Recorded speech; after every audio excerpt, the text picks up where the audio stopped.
L'avocat américaine Lisa Bloom a averti que les procédures judiciaires d'aujourd'hui concernant les allégations d'agression sexuelle de Virginia Giuffre constituent une menace majeure pour le prince Andrew.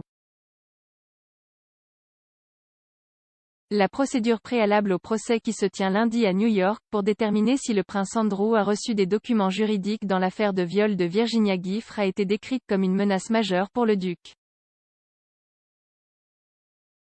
L'équipe juridique de Madame Giuffre a affirmé avoir signifié à Andrew des documents juridiques concernant l'affaire civile par l'intermédiaire d'un officier de la police métropolitaine stationné devant la résidence du duc de York à Windsor en août.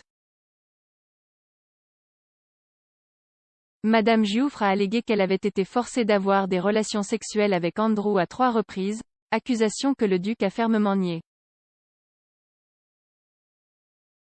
Madame Bloom a déclaré à Sky News: « Je pense que c'est une menace majeure car Virginia Giuffre a clairement indiqué que cela ne disparaîtrait pas.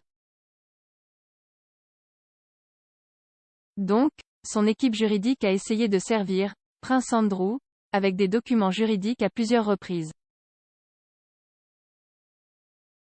Ils disent sous serment que la deuxième fois, le policier a dit qu'il accepterait les papiers du prince Andrew et les transmettrait à l'équipe juridique. C'est un service juridique efficace si l'on en croit. Maintenant, je sais que Prince Andrew le nie et il dit qu'il n'a pas été servi. Vous savez, la plus grande question ici est de savoir pourquoi esquive-t-il et se cache-t-il? Pourquoi ne pas simplement accepter le service pour que l'affaire puisse avancer? Parce qu'il finira par être servi quelle que soit la décision d'aujourd'hui. Cela survient alors que l'équipe juridique du duc de York a fait valoir que les documents judiciaires dans l'affaire de viol de Virginia Giuffre n'avaient pas été correctement signifiés après qu'un avocat travaillant pour Madame Giuffre aurait remis les documents à un officier de police du Royal Lodge.